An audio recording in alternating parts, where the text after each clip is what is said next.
মানুষের সে মানুষ কারা, মানে আপনি একা বললে তো সব মানুষ হয়ে যাবে না। another question, please. 300 আসনে নির্বাচন করার সক্ষমতা জামাত ইসলামীর আছে। আমরা 300 আসনে প্রার্থী আমরা প্রস্তুত করে ফেলেছি। প্রাথমিক বাছাই প্রক্রিয়া চলছে, অফিসিয়ালি সেন্ট্রাল ডিক্লারেশন হয়নি, তবে লোকালি বিভিন্ন জায়গায় বাছাই প্রক্রিয়া হচ্ছে, সে খবরগুলো গণমাধ্যমে আসছে, আপনারা এটা দেখতে পাচ্ছেন। এবং এটা আজকের সঙ্গে প্রাসঙ্গিক নয়। তো আমার মনে হয় যে আপনাদের রাষ্ট্রের বোঝাপড়ার ব্যাপার, রাষ্ট্র এবং সরকার এই সংস্কারের দায়িত্বগুলো পালন করবেন, তারপরে নির্বাচন কমিশন তার দায়িত্ব পালন করবে। না, আর কোনো আলোচনা হয়নি। আমরা 2 ঘন্টা 10টা থেকে 12টা পর্যন্ত লং টাইম খুবই খোলামেলা ধৈর্যের সাথে আলোচনা আমরা উভয় করেছি। আমরা নির্বাচন কমিশনকে ধন্যবাদ জানিয়েছি।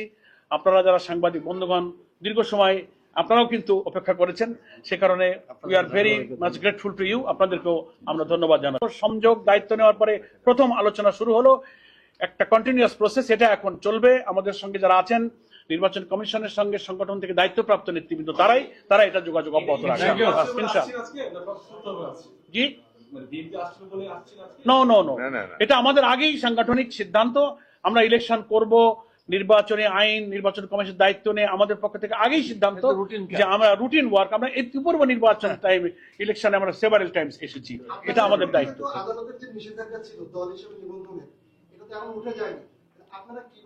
না, এই জবাব আমরা দিয়েছি। আমরা আমাদের এটা আদালতে আমাদের শুনানি চলছে, আমরা ইনশাআল্লাহ আদালতে সুবিচার পাবো, আমরা সেটা আশা করছি।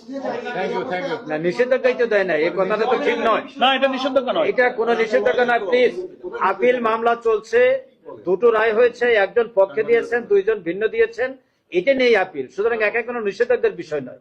এই মামলা নিষ্পত্তি হবে আপিল বিভাগে, আপিল শুনানির মাধ্যমে। থ্যাংক ইউ, ধন্যবাদ। দল হলেই সেই ইলেকশন আগে ছিল না। বিফোর 2008 আমরা কি করেছি? আমরা ইলেকশন, আমাদের তখন নিবন্ধন আইন ছিল না। আমরা তখন বড় বড় দল বিএনপি, আওয়ামী লীগ, জামাত, আমরা ইলেকশন করিনি। আমরা 91-এ করেছি, 79-এ করেছি, 86-88 বহু ইলেকশন আছে। তখন তো রেজিস্ট্রেশন আইন ছিল না। এগুলো করে মানে রাজনৈতিক ভাবে দল করার, রাজনীতি করার অধিকারকে কিন্তু বিঘ্ন ঘটানো হয়েছে। এই জন্য আমাদের কনস্টিটিউশনের সাথে এই আইনটা কন্ট্রাডিক্টরি।